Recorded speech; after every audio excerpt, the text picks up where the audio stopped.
সরকারের ঘোষণা অনুযায়ী সামনে হজের খরচ কমবে, আপনি কতটা আশাবাদী?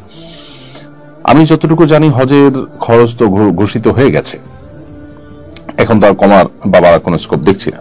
অবশ্য বেশ অনেক আগে থেকে সরকারের সংশ্লিষ্ট দপ্তর থেকে বারবার বলা হচ্ছিল যে হজের খরচ এবছর কমবে। কতটা কমবে আমি সেটা আসলে খুব বেশি আশাবাদী না। কারণ হলো আসলে রিয়ালের দামের উপরে হজের রেট অনেকটা নির্ভর করে, আর অনেকখানি নির্ভর করে বিমান ভাড়ার উপরে। বিমান ভাড়া এটা কমানোর ক্ষেত্রে বাংলাদেশ এবং সৌদি এয়ারলাইন্স, বাংলাদেশ বিমান এবং সৌদি এয়ারলাইন্স এই উভয় ক্যারিয়ার কর্তৃপক্ষ তাদের সদিচ্ছা ছাড়া এটা আসলে কঠিন।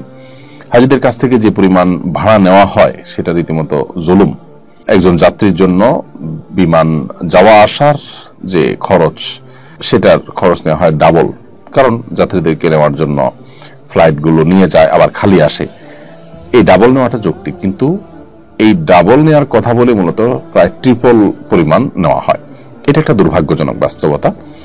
তো এটা কমা উচিত এবং এটা কমানোর পরে আন্তরিকতা থাকা দরকার, কিন্তু এত অল্প সময়ের ভিতরে সেটা আদৌ হবে বলে আমরা জানি না। তবে হ্যাঁ, সরকার যে সদিচ্ছা পোষণ করেছে, চেষ্টা করেছে, এটাও সাধুবাদ পাওয়ার যোগ্য।